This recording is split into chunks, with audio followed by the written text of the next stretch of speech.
Ngayong araw nga mga boss, ay susubukan naman natin mag-map. Susubukan ko naman nga niyang ganito. At dahil wala pa tayong experience dito, kaya pinag-iisipan ko pa kung paano gagawin to. At dahil sabi nga ng lolo ko, kahit anong trabaho, basta hindi nakakasama, pwede yun. At talaga namang nadamay pang lolo dito. At ito nga pala yung ginagamit ko, balde mano-mano lang, walang yung pangpit sa map. Pangpit nga bang tawag dun or pangpiga, ay basta yun na yun, kahit ano lang. Basta matik yan, alam ni Papa yan.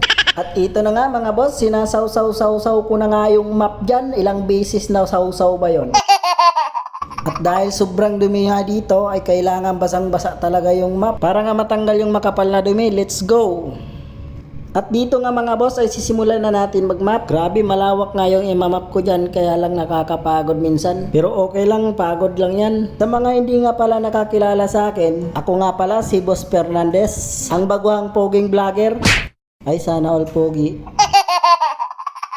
At kung nagsasawa na kayo sa kakatingin sa drum na yan, huwag nyo lang tingnan at ililipat ko din yan. At dito nga ay sinisimulan na akong pagpapawisan. Ganun talaga, wala tayong magagawa. Pero pira naman yung pawis ko. Ay katumbas pala ng pawis. Tingnan nyo naman mga boss, parang naghahango lang ng tinapay sa oven. Akala mo magaling na sa pagmamap, hindi naman pala. Pero ganyan ang galawang basic. Kayang-kaya ko naman talaga yan mga boss, pagmamap lang yan. Ganun talaga, wala naman talagang trabahong madali. Kaya kung ako sa inyo, kapag may trabaho kayong maganda, mahalin nyo at alagaan. Pero hindi yun mga boss ang mahalin. Dahil trabaho lang ang usapan, kaya doon tayo masaya. Yung iba kasi tauhan naman, nagpipiling boss na. Yun bang parang langaw lang nakapatong sa kalabaw? Pero akala niya malaki na siya sa pinapatungan niya. Pagtingin ko nga na parang malinis na, ay okay na yan. At dito nga mga boss, ay nandyan naman yung kapatid kong nagbabakyum. Oo, binabakyum niya muna yung mga dumi bago ko i-map. Hindi naman natin kasi pwedeng i-map agad-agad yan kasi sobrang kapal ng alikabok, kaya kailangan talagang i-vacuum. Nakikita nyo naman yung alikabok, sobrang kapal niyan. Tapos mamaya-maya lang ay mamap ko na naman yan ulit.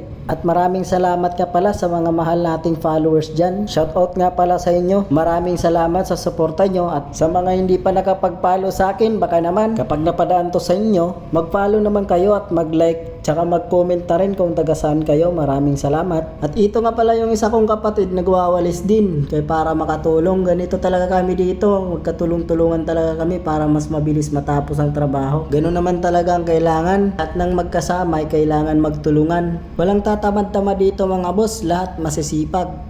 Ayan nga, todo vacuum nga yung isa kong kapatid. Lahat nga pala kami dito magkakasama ay magkakapatid. Kahit magkakapatid ay nagtutulungan. Para mas mabilis makauwi dahil wala namang limit ang uwian dito sa amin. Kung mas maaga kang matapos, mas maaga kang makakauwi. At uulitin ko nga pala, maraming salamat sa mga solid followers ko dyan. Shoutout sa inyo, paalam!